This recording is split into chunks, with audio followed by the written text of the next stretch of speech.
to some degree. Some mentors go the extra mile, and so we'll say it's different. But a sponsor is somebody that you go to and say, hey, I'm looking to get this done. Here's my resume. This is everything that I'm trying to do. And they're like, let me get on the phone with someone and call them. So understanding that you can go to people and have, people in that any particular business say, I am vouching for this person, and they're putting their name behind what you're doing, your work, and everything that you put your name on the line for as well, and understanding how important that is for you to follow through as well. So understanding the difference between a mentor and also the sponsor, but then also for me, I'm faith-based, and so I just understood that whatever God had for me, He had for me. I couldn't focus about what anybody else was doing. As tempting as it is with social media, you're looking at, dang, well, I'm doing this, and why is this person getting that? It doesn't matter. What you have is for you. And so, and it's for a particular time at that point too, but I also believe that faith without works is dead. So if you don't put in the work, if you're not going after something, if you're not putting the phone calls in, if you're not willing to work for nothing to do something that you love, then you might want to reevaluate what you want to do. But very much so understanding who's going to vouch for you and be very genuine in their push for you in your career. Yeah, just to sort of piggyback on that, which is just such a powerful point, and I can't stress enough how important faith has been for me.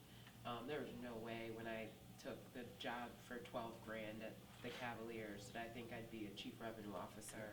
It just wasn't a possibility, and certainly it is not on my own merit, and it is not without my Lord and Savior that I'm here. But setting that aside, I think what's so important about what she just said is, mentorship and sponsorship, and know that it is your responsibility to drive that, and it's a two-way street. And the amount of times I ask for somebody asks me to be their mentor, it has to be an organic evolution of a relationship, and it requires the person asking to sort of really be participatory and try to drive that relationship forward. I mean, I don't really have the time, a lot of times to continue to check in and check up on somebody, but when you impress upon me that you are worth my time, I'm more apt to participate. And I think for me, more important than anything else is reputation, and it's continuing to be curious.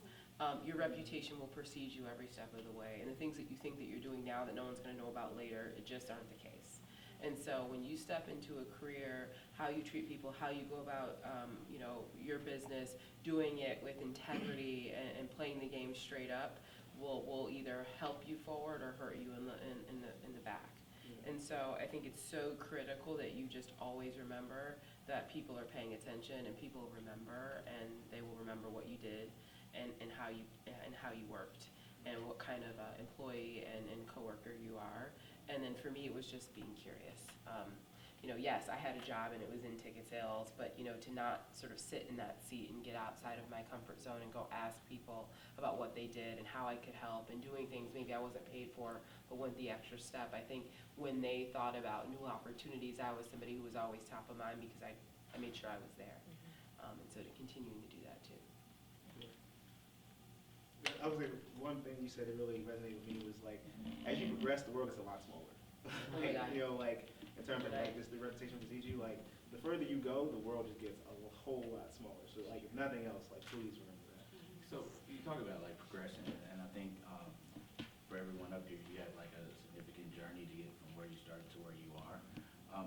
Are you at a point right now to where you feel like you're operating in purpose and within your career? And if not, or what's the best way to kind of balance doing that, but also trying to make sure you secure the bag at the same time? Like how do you approach that as you continue to have options to grow and One thing I know is, I'm sorry. No, go for it. Get all up on that. So one thing I know is the higher you go, the more impact you have over society, because you're controlling messaging and programs that, and hiring practices that really are impactful, right? In some way, whether you're trying to hire someone new for your office or you're coming up with the messaging for a media campaign, that's your opportunity now to give back to society and integrate the truth that you understand based on your background, based on your research, right? Now, of course, to prepare for those moments, you have to be aware of what is happening, right? You might not be handicapped, but it might be good to know about handicap awareness and things that are important to that community, whatever it might be, all right? So that when you're in a situation, you can insert those values, those principles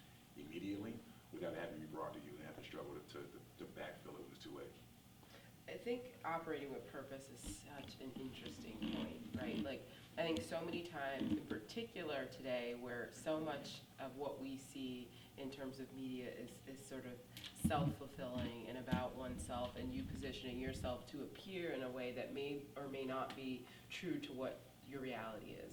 And so for me, you know, while I am trying to secure the bag for myself and my family, no doubt, I have a responsibility to secure the bag for the people who work for and with me, because nobody did that for me. And when I was trying to grow in my career and saying, well, you know, like, I feel like I deserve this and I'm working hard, and why is this door opening for this person and not, I stayed steadfast to what my calling was and knew that my time would come. And now I'm in position to sort of help other people get where they're going. So for me, that's a responsibility across the board. So when I'm interviewing somebody or hiring somebody, it is as critical that they are making the kind of money that they want, that they're able to grow in the places that they need to, whether it's me paying for higher education, whether it's me sending them, you know, to learn Spanish because that's where they're headed, and it ultimately helps my business objectives, but it's more about people and it's less about self. And so I think as you grow and you're in position to lead people, you realize that sort of shift. And if you're working for somebody that doesn't see it, I think their trajectory becomes stifled and truncated in some ways. And so when you talk about, you know, purpose, it's truly about people, and people are what's most important, at least in my ecosystem. The product can be the product, but if you have really good people, you guys will drive towards something significant. Yeah, I mean, it's an interesting question. You know, I think that, you know, when you sit in enough of these sessions, you hear so many different answers to it. For me, I kind of look at it like, you know, one, you know, really try to identify, you know, what you're passionate about, and then kind of balance that with what you're good at, right? And then what's going to, you know, lead to the lifestyle, kind of secure the bag, and trying to figure out those three things, right? And so when I talk to people who ask for career advice, I always start with, you know, what are you passionate about, but also what are you good at, right? Because sometimes there's a disconnect between, you know, the thing that we're passionate about and being that we're good at, right? And kind of starting there, right? And then is there a way to really build a career there, right? But that's just the first step. Because I think once you kind of identify that thing, the next step that we don't always talk about is mastering your craft, right? So like, you've identified your passion, okay, I'm good at this, right? But then you kind of go master your craft, and to a point, whether that's, you know, going to take the internship, right? Like, you know, literally quitting the job, started taking the $12,000 job, doing something for free. Like, I think everybody has the story of like, you know, like I quit a good job, and people were like, you're crazy.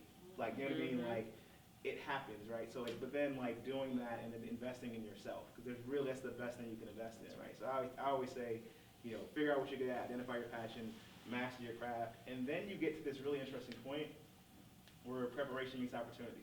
That's right. You know what I mean? Like, and I think that's a lot of times we trying to skip over that. And it's interesting, like, I know for me, when I graduated school and took that job with Edward Jones, I'm thinking I'm ready to be CEO tomorrow. You know what I mean? Like, I'm ready to go. Every one of them. Yeah, like, I'm like, yo, I got the answers. Like, I'm ready to go. Yeah, you know what I mean? Like, I feel like that. But then you get there and you're like, yo, they've been here for 10 years. You know what I mean? Like, and like you realize there's so much that you don't know. So for me, it's really about consistently, like, being ready to learn.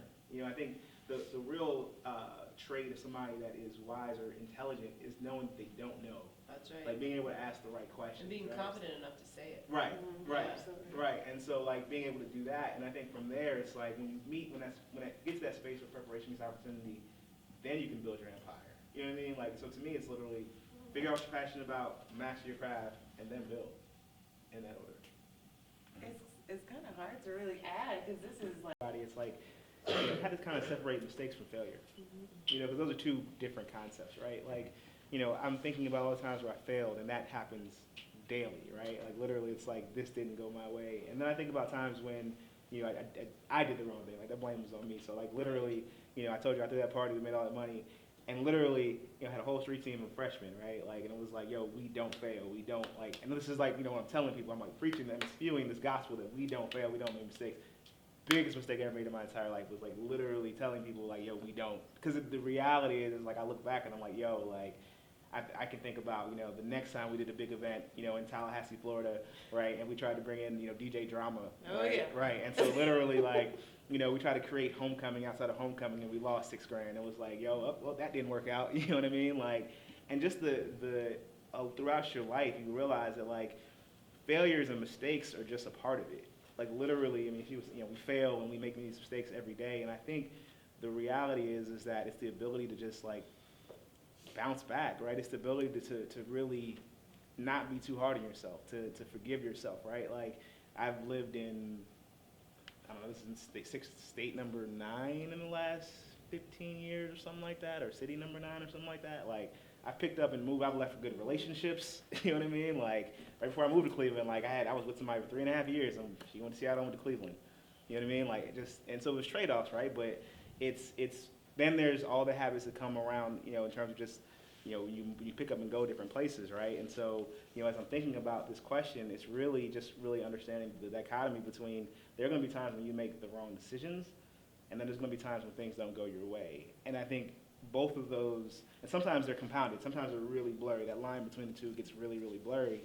But what I found, and there's a lot, so I don't want to go into any detail about any particular one. We can talk about any of them if you want, right? But, what I found, though, is just the being really faith-based, right? And being able to say, like, all of these things happen for a reason, right? If this had not happened, I wouldn't have learned this lesson, right? Like, I wouldn't have learned this lesson about myself, right? Like, I made this decision, I'm not happy with myself here, or I wouldn't have learned this lesson about society or work or something else that I needed to learn. And so it's crazy as you get older, you get to a point where you kind of just take it all, right? And you learn to kind of, they tell defensive backs to like just forget that play, like your people are going to score on you.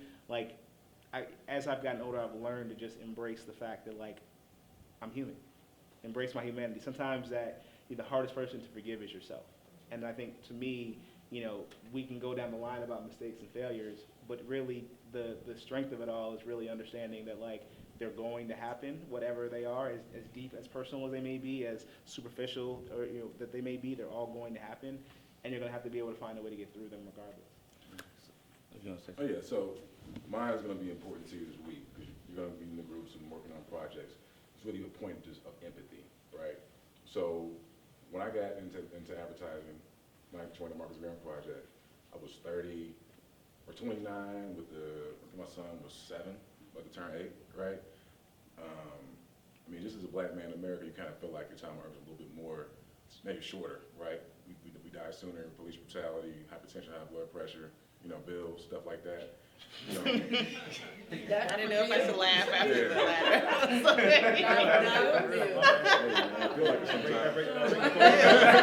Yeah, she's a beautiful woman and is good on camera, but she knows what she's talking about.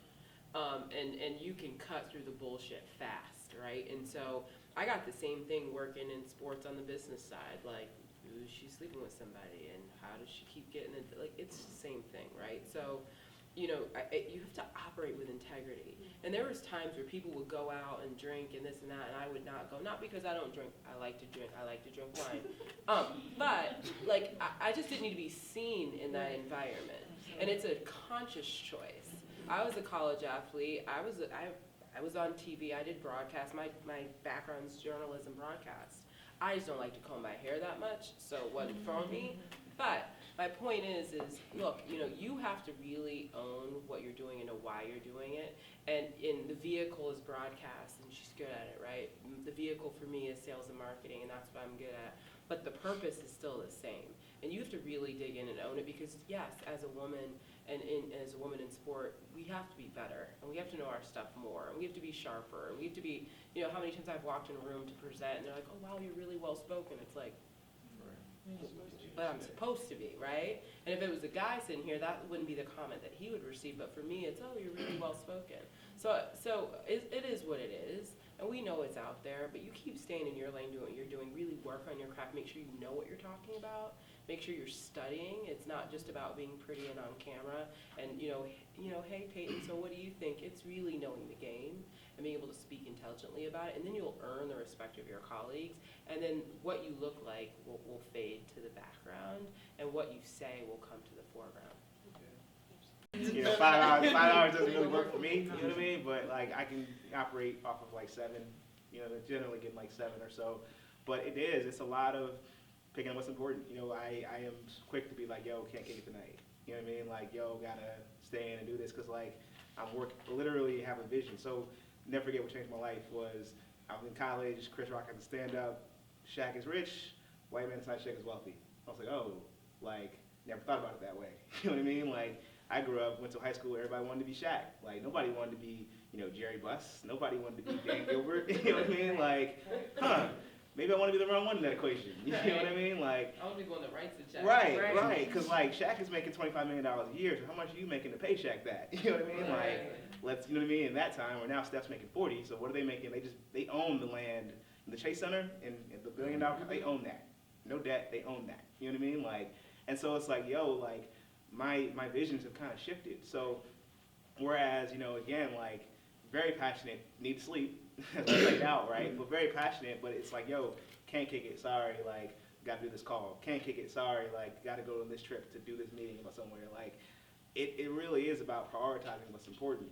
And also being like, yo, can't kick it, gotta go see my grandfather, he's turning 84 this year. Gotta go see, you know, my sister just had a baby, right? So it's literally like, these things that are important, something has to give, right? And everything in life comes down to trade-offs. You can't go left and right at the same time, right? Yeah. So like, to me, it's literally just a function of saying, okay, like, if I know that this is important and this is important and this is important and all three of these things have to get done, then cool, like, hey guys, you know what, catch y'all next week. You know what, sorry, yeah, I know I never make it, my bad, but like, I'm focused on building something right now. I'm so knee deep into it, right? Like, I gotta make this happen. So something has to give, but it's just what gives that you have to figure out. Are you in the jersey? This is what we're gonna give all the fans. And then on the back, we told the story of the Akron Wingfoot, so that so fans actually knew what that was as well. And there was like a story about them, and then it also told the sweepstakes that you had the opportunity of winning what they're coining the oldest throwback jersey ever created, which looks like this.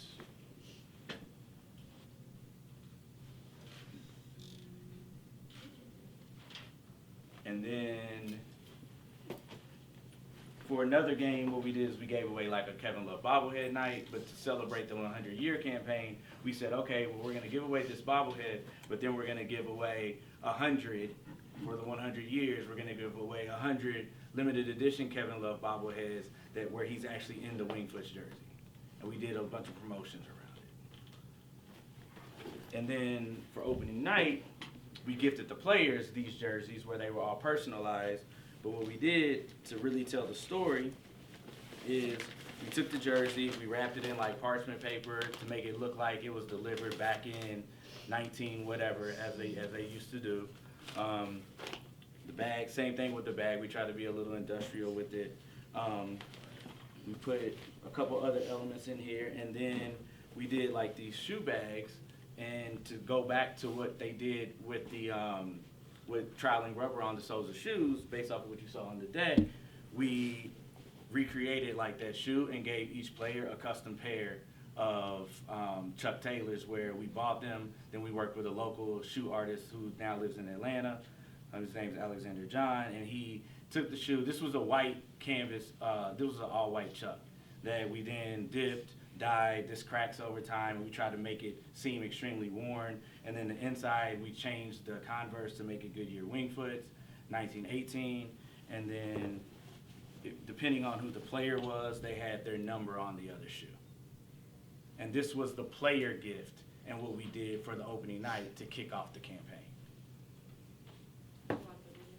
So, and then in addition to this, we did a lot of other stuff on opening night, which will show you kind of the amazing 72 hours here. So Jason, you want to let us know, bro? So, awesome first day, guys. I want to introduce you guys to our kind of partners at Marcus Thomas. This is Carlin, and this is Brianna. So these will be the faces you guys see tomorrow morning at 9 o'clock. So try and get there at 9 o'clock, guys. I know the arrival says 9 to 9:30. There's parking on location if you guys need it. Well, you will need it, but and you'll be looking for us, and we'll have breakfast there and get the day rolling at 9:30. As far as today, some of these alumni and the panelists that you spoke to, make sure you connect with them, get their information, share your contacts. So you might not see them this weekend, you might. So just make sure you continue to network and enjoy the rest of the day. Anything else, Corey? No, the only thing I have is that if you valet, I'm going to put a stack of my cards right here. They should have you taken care of, but if not, just give them my card and let them know you with the cabs. Ooh, let them know, give them that card. James. I'm giving my business card. Mika will give her her debit card. Oh. Be like, here you go. Whatever. Anyway, last thing about tomorrow and on Friday. So when you all walk into these agency visits, you know, you're going to be speaking to individuals who are decision makers, and I don't have to talk to y'all about first impressions, but I do need to remind you all that right now you are all are MGP participants. So the things that you say and do rest on the reputation of the Marcus Graham Project. So I just want you all to keep that in mind, and also for your own self-knowledge. Like every first conversation you have with an individual at Marcus Thomas is a first impression that you get to make. And so you want to leave them with something. Oh, that person is very inquisitive or very attentive, you know, whatever it is, but just make a good impression. You never know, you know, how your paths might cross in the future, who you might be looking for a job from, who's actually hiring you for their job, etc. So just be cognizant of that. And, you know, I hate to say it like this, but be on your best behavior. It's too late. But yeah, just you know, represent yourselves and MGP and the Cavs in the best light that you possibly can. And if not, you know, I don't have no problem checking nobody. So, love y'all. On that note, Address is in your email. The parking there is limited, so if you guys want to lift together from the Weston or whatever the plan is for your route, you can put the valet on your room from the Weston. If it's just like what? No, I'm saying if there's nowhere to park, you can valet and just communicate Larry's room, and we'll just add into that. Just to make sure that, I'll find out what his room is, but it'll be okay. And rest of the evening is open for you guys to work. You have the workspaces available. If you have any questions, just call the facilitator or whatever. There should be like, in your work rooms, there should be like some, like water, snacks, nothing like extravagant, but something in there. So, How late are we Here, we're about to leave Okay. from here. Okay. So basically, Sorry. the day is done. Here, we're wrapping that up. What you do next from now until Grand Muscle in the morning is on you. Okay, cool. You got a question? Yeah, the valet thing was for tomorrow, right? For going to Grand Muscle? Yeah. There's nowhere. Okay. There's free parking on the street if you go over to the west. Anybody else? All right, good job. See y'all tomorrow. We got another question. You guys mentioned something about lift codes yesterday. Yeah, there's a list code. It is MGPT. No, it's Teams 2019. Teams? Teams 2019. And it should be like, if you're gonna use it, it's technically like a code per team, so like don't double dip. So it's only valid once. No, it's not only valid once, but Oh. I'm saying not, there's only, the team, it's specific to like 5 users. So Oh. it's for the team, not for the Individuals? Yep. Did y'all come with team names yet? What's y'all team name? Fantastic Four. Fantastic Four. Yeah, I ain't come up with one. What about the other team? Y'all got a name yet? Rising Stars. Rising Stars, Fantastic Four. Nothing yet. Long 72 hours for y'all?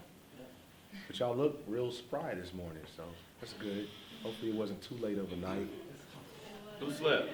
Who slept? We slept more than an hour. Okay. Hey, it's good work. Sleep when you're dead. No, so, first of all, that's a real fact. First of all, I want to congratulate you all, for being a part of this program. As we talked about day one, this is year 5, so we feel like this is a special year, and we have a special group. Y'all are the cream of the crop. We selected 20 individuals. We have 14 here. So I feel like you all are the ones that kind of withstood the storm. So I'm very, very proud to have you all here with us this year, and I'm really excited to see the presentations. So what I do want to do is make sure that you all know who's going to be judging you or judging your presentations, not you individually, but your presentations.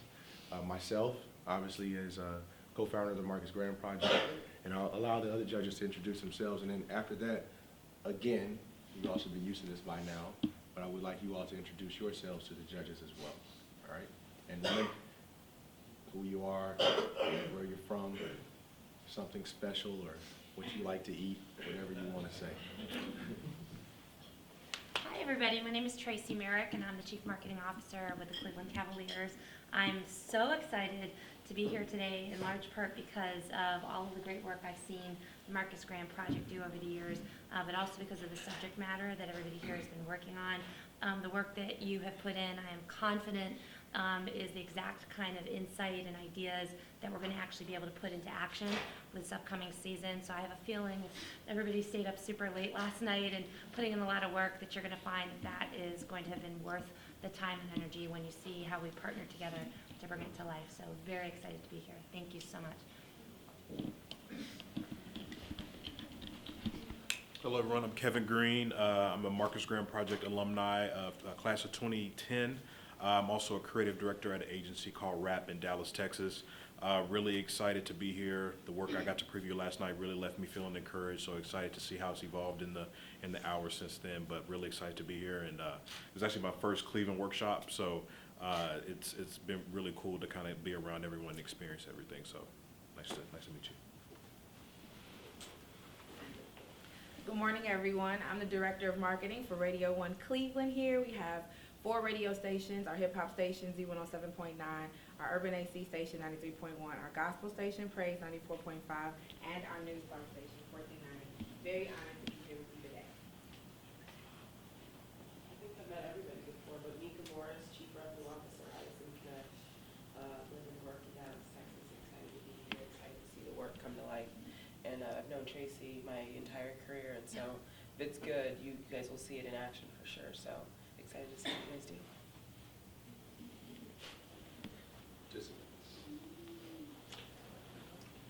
I guess I'll start. Thanks. My name is Joseph Parks. I'm a graduate student currently at Kent State University. I'm originally from Temecula, California, and this is my first year living in Ohio, so this is a very exciting opportunity.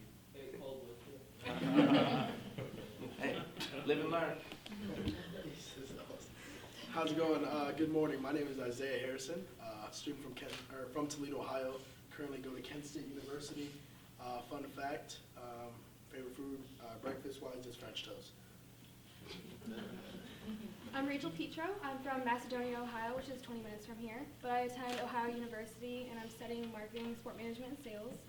And a fun fact is, something I'm really passionate about is I'm president of Colleges Against Cancer on campus. So we spread cancer awareness and do different fundraisers. I'm Stacey Ruiz. I'm from New York. I'm a second-year MBA student at Case Western, and after this project, I am a Photoshop pro. Hello, my name is Lacey Talley. I just graduated from Kent State. I'm originally from Cleveland. I graduated with a major in graphic design and a minor in Pan-African studies. I'm from Cleveland, and a fun fact, I'm gonna change that. My dad almost dropped me down Niagara Falls when I was a kid.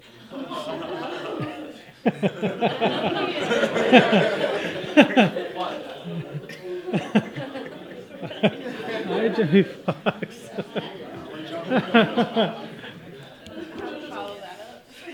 How do you call it?